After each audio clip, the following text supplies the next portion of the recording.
Man, I am so excited to go to Cedar Point today. I'm so excited to go to Cedar Point, even though I'm in the CinemaScope widescreen aspect ratio the same way as the Iron Giant. So yeah, speaking of which I have a Baymax pin with me actually, which I did get this at Box Lunch actually. So yeah,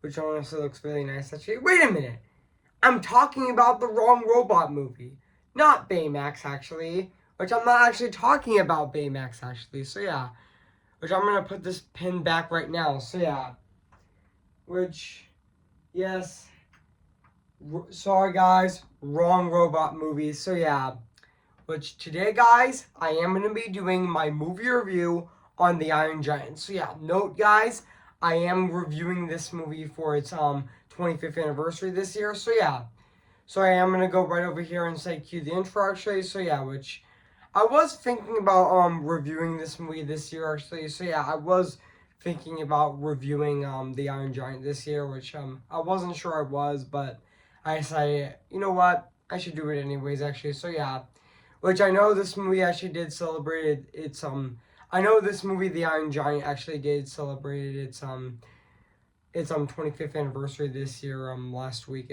I mean 2 weeks ago on August 6th of 2024. So yeah, so happy 25th anniversary to this movie, The Iron Giant. So yeah, guys. So today, guys, I am gonna be reviewing The Iron Giant. So yeah, guys. So before I go right over here, I am gonna say this.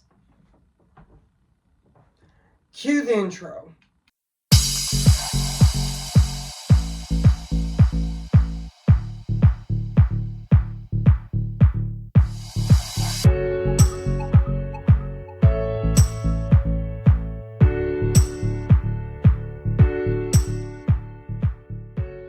Okay, guys, this is it, and today I'm gonna be doing my movie review on this movie right now today actually. So yeah, which I was thinking about reviewing this movie for like quite a while until I decided to do so because this movie is actually going to be celebrating its I meant I meant to say this movie The Iron Giant celebrated its 25th anniversary this year, which honestly yeah, which was 2 weeks ago on August 6th of 2024. So yeah, this movie actually came out on August 6th of 1999 actually. So yeah, guys. So without further ado, I am gonna be doing my movie review on this movie right now today, actually. So yeah, guys. So let's get this started. So yeah, so enjoy this review, guys, right now, actually, and yeah. So yeah, enjoy this review, actually. So yeah. Hey guys, this is Evan's Disney's Animation Film Fanatic 2024 here in today. Guess what, guys? And today I'm gonna be doing my movie review on The Iron Giant. Came in the year of 1999. So yeah, guys. So I am going to read this plot on the internet. So yeah, guys. So basically, what the plot's about. Uh, um, in this animated adaptation of Ted Higgins' Cold War fable, a giant alien robot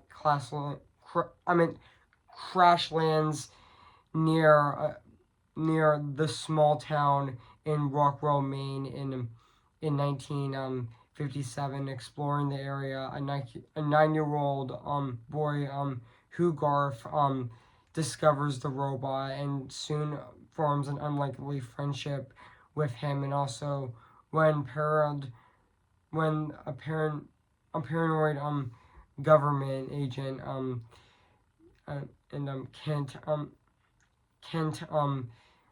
Mensley um beco- becomes determined to destroy the robot Hugarth and and Blinklet eh, and Binklet Dean in Dean McCopperman in Copperton actually Dean Copperton, and also must do what they can do to save the misunderstood machine. So yeah, guys. So that's basically what the plot's about this movie. So yeah, guys. So I did remember that this movie actually did came out at the Man's Chinese Theater on July 31st of 1999, and it did get released in theaters on on August 6th of 1999, and yeah. And yeah, this movie is actually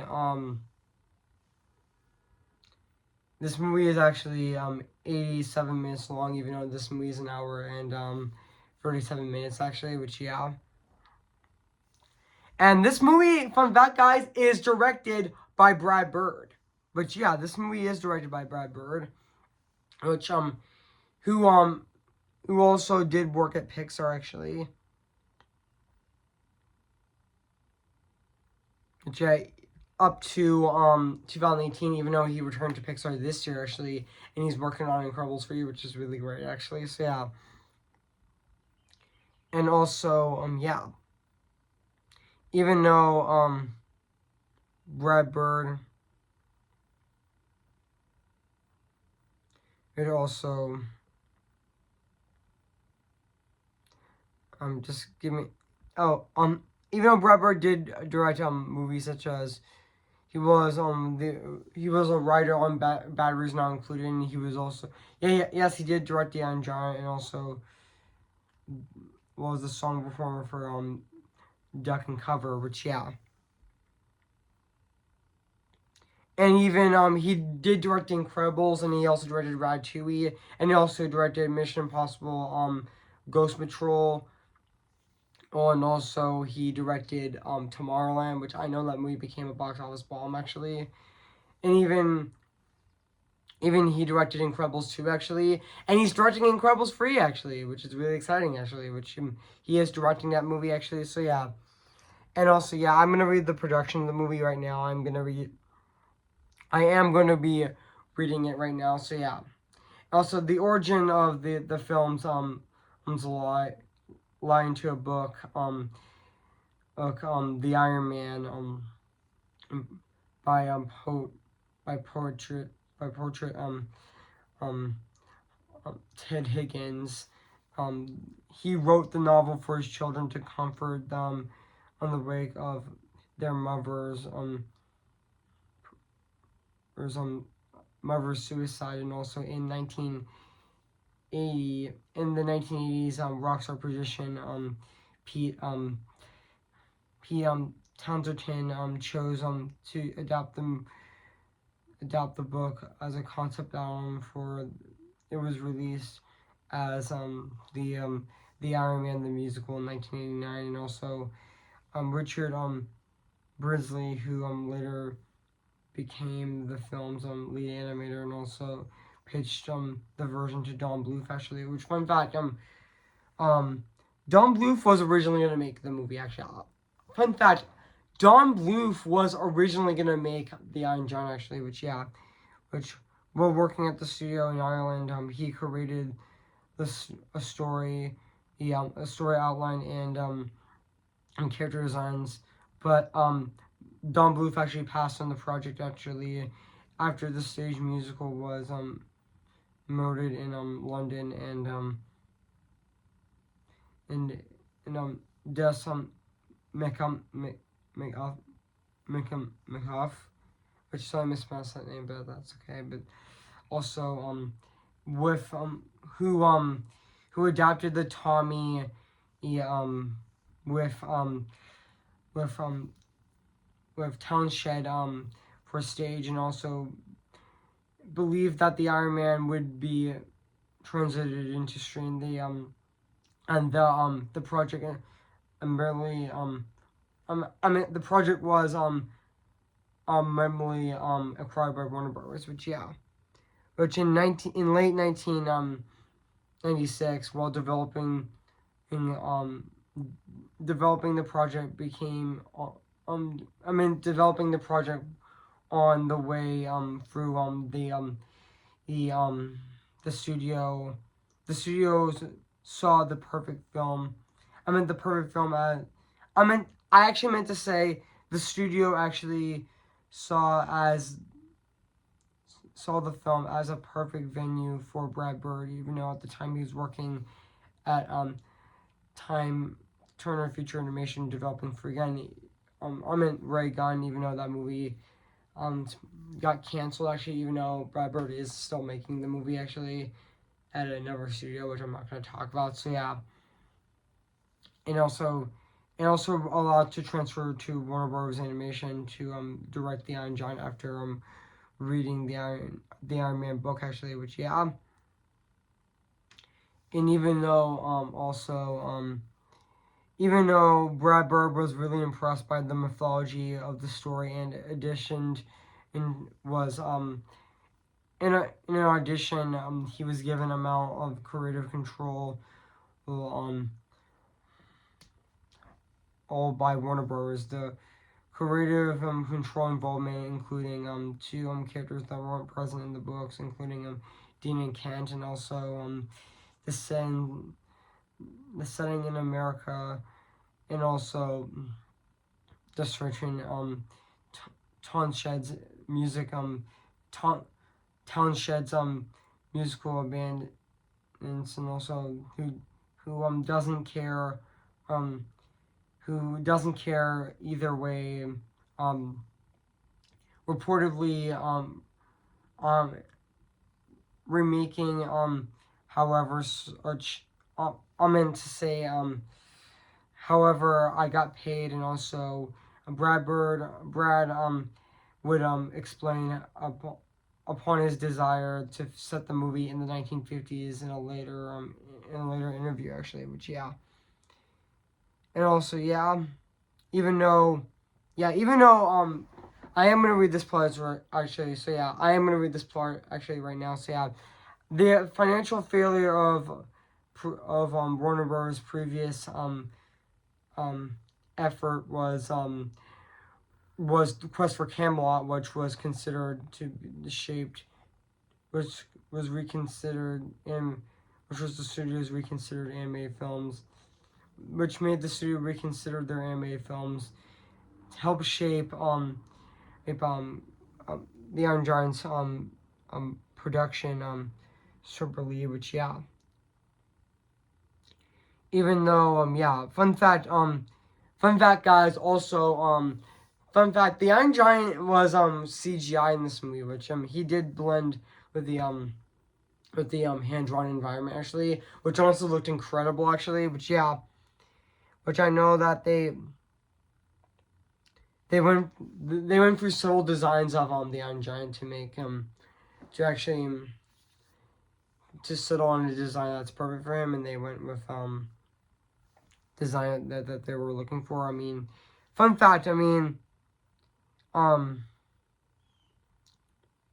he optioned the film to proportions to animate, and also rather than animate in the standard project of animating on one.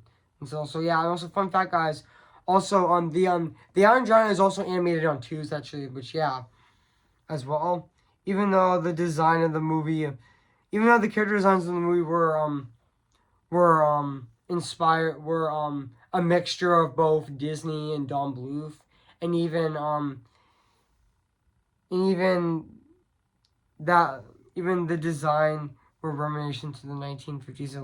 Even the style was reminiscent to the 1950s illustration, including animators Chuck Jones, also Hank McCam, and also Hirschfield, and also Disney films from that era, such as 101 Dalmatians. Also Disney films in that area in that era, such as 101 Dalmatians for the inspirations for the film to animation actually, which yeah. And also yeah, which yeah, and even though yeah, like even though fun fact guys, also Warner Brothers was didn't have released it yet because they were very really devastated by the failure of Quest for Camelot, which I know they were actually really scared actually, but someone actually accidentally leaked a rough cut of the movie, and then it was actually extremely positive received. I mean, it made the film cry during production, and also maybe Warner Bros. Is much better than is actually much better at doing that Warner Bros. Animation is much better at making different films instead of like copying Disney like Christopher Camelot. Which yeah, and they gave the movie's release for its they gave the movie a release for August. They gave that movie's release. They gave the Iron Giant's release for August 6th of 1999, and also yeah. Even though this movie actually did came out on the same day as Sixth Sense, which I think it did actually, which I did think it did actually, which yeah, even though yeah, I mean Warner Bros. Think that this movie would be a big hit, but they didn't have that much marketing for the movie, and most of the marketing of the movie was actually disliked by Brad Bird himself. I mean yeah, the marketing in this movie was so misleading actually. But yeah, the actual film itself is very mature and really emotional and really amazing, actually. So yeah, but also yeah, like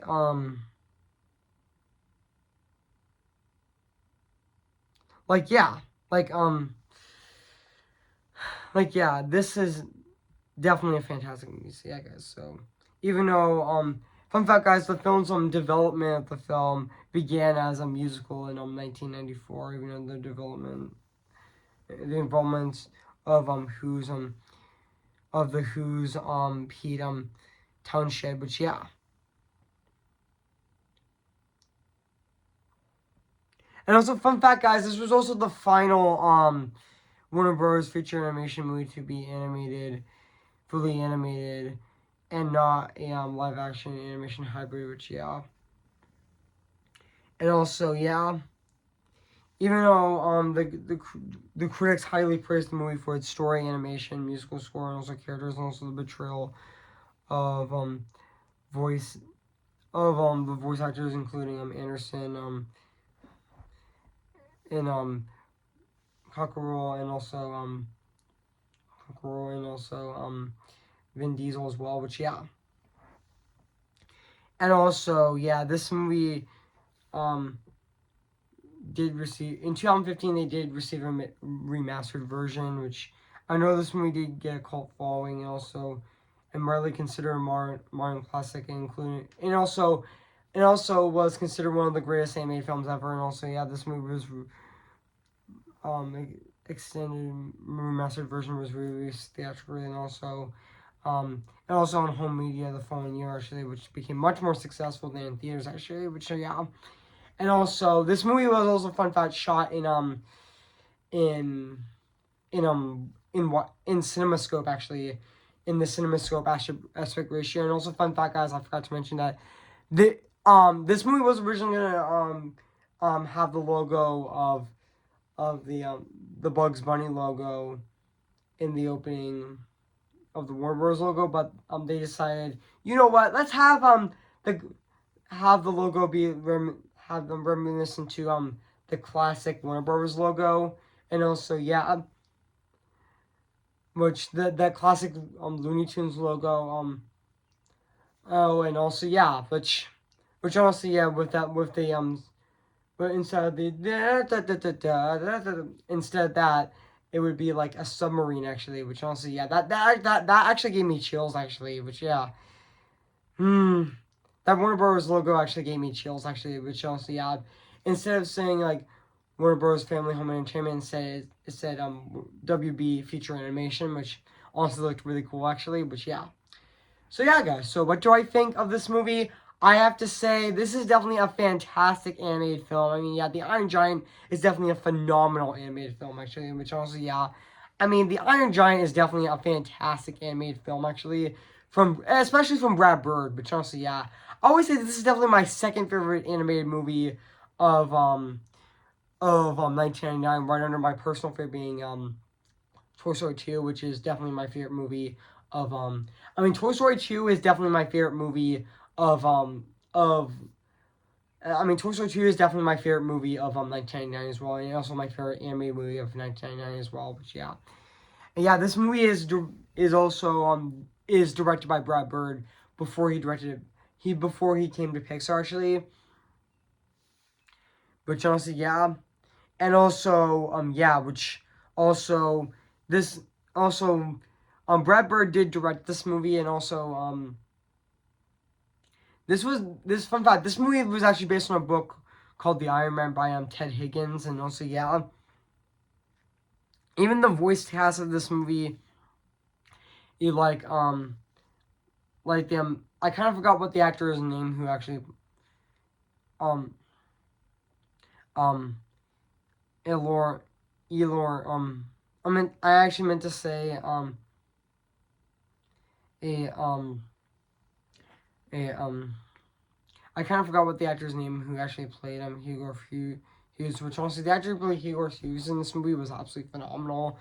Which fun fact, he was actually named after Ted Higgins, who actually wrote the book, was inspired by Bruce by Bruce Hugorf, which yeah.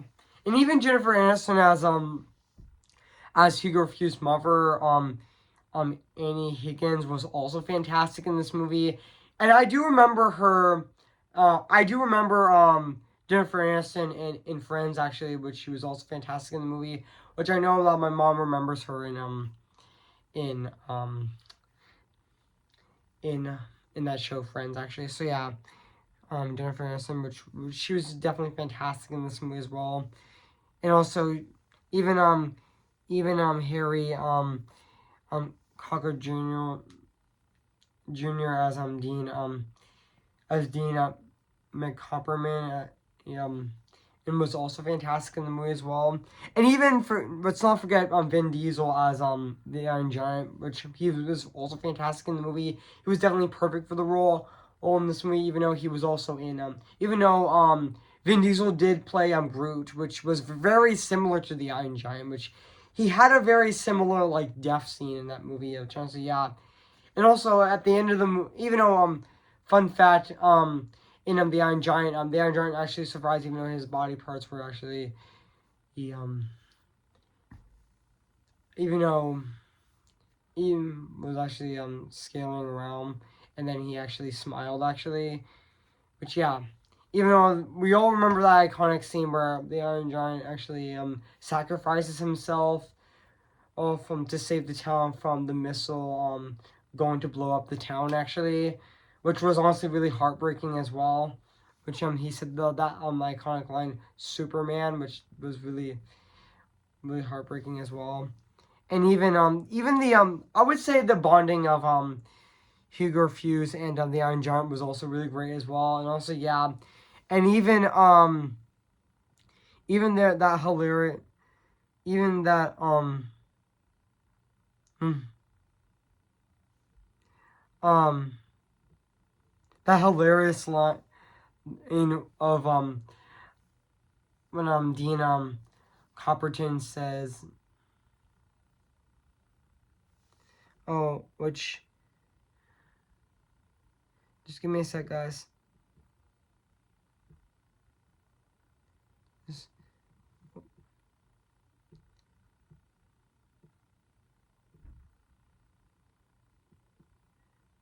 Just, just give me a sec.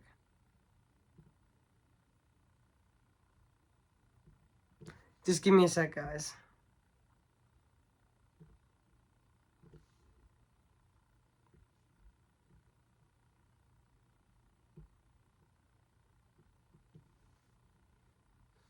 Where them.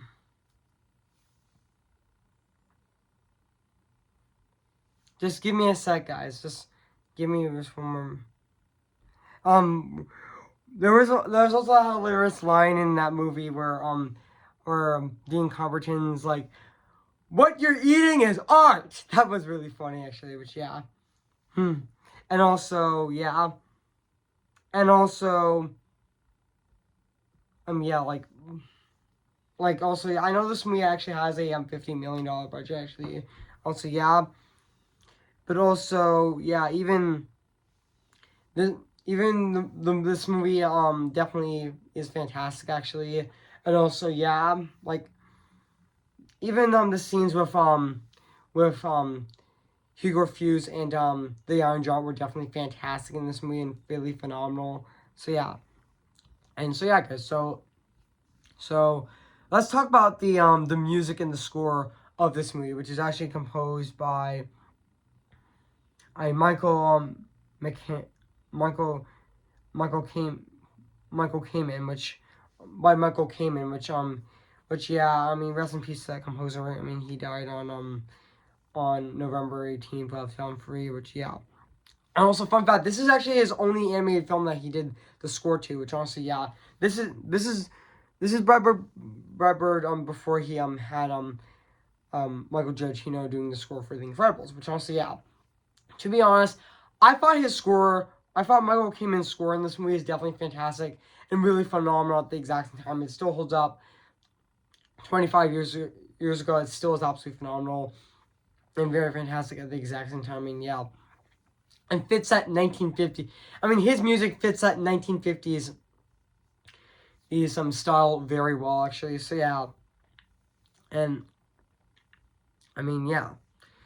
Even though this movie is considered to be a masterpiece by many, which yeah, and even though also which I know this movie was also this movie has a lot of great scenes in this movie actually, which yeah.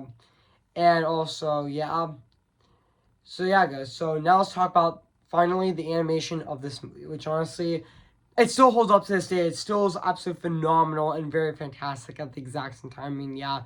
It definitely looks gorgeous, actually. Even the animation style still holds up. It's definitely gorgeous to look at. Even the Iron Giant himself looks fantastic in this movie. Like, he doesn't even look out of place at all. He blends perfectly into the live act. Not the live action environment. He blends perfectly into the 2D animation, which honestly, I meant to say the 2D environment. Actually, he blends perfectly into the 2D environment, which honestly, yeah. And also, which he definitely did blend in perfectly into the 2D environment, which honestly, yeah, which we all do remember the Iron Giant in this movie, which honestly, yeah, which honestly having the best animation in this movie, which honestly, yeah, which also, yeah, he was, he blended perfectly into the CG, the live action. I meant to say the 2D environment actually, which honestly, yeah, or should I say the hand drawn environment actually? So yeah. So overall, guys, I have nothing else to say about this movie, The Iron Giant. So yeah, guys. So if you haven't seen The Iron Giant, where you've been, I recommend it. So yeah. So yeah, guys. So I am gonna give The Iron Giant a 10 out of 10. Spectacular. So yeah, guys. What do you think of my movie review on The Iron Giant? So yeah. Make sure to comment, like, and subscribe to my channel, and make sure to like this video. So yeah. So stay tuned for my movie review, aka my final review of August of 2024 with The Wind Rises, which I'm going to be reviewing next Friday on August 30th this year. So stay tuned for that. So yeah, guys. So yeah, guys. So before I go, I am going to sing for you guys. So yeah. Who's your favorite fearless hero? Who's your favorite fearless hero? We don't talk about Bruno, no. We don't talk about Bruno. But it was our wedding day, we're getting ready, and there wasn't a cloud in the sky, not just a loud in the sky. Bruno walks in with a mischievous grin. Thunder, you're telling the story, or my song not go wrong. Bruno says it looks like rain. Honey, tell him for you doing so, he floods my brain. I'm the Cobrella, married in a hurricane. John, let's say, but anyway, we don't talk about Bruno, no. We don't talk about Bruno. Remember me, though I have to say goodbye. Remember me. I'm just Ken, anywhere else I'd be attend. Is it my destiny to live in my life of proper chillity?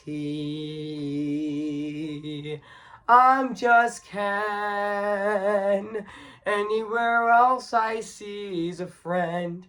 When it take for her to see the man behind the tin and fight for me. See the light where the sky meet the sea. It calls me, and no one knows before it goes. If the wind in my sail and the sea stays behind me. One day I'll know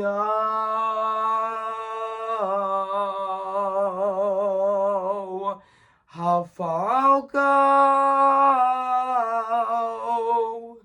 Oh, okay, guys. Okay, guys. I'll see you guys in my next review. So yeah, guys. So I'll see you guys later, and bye.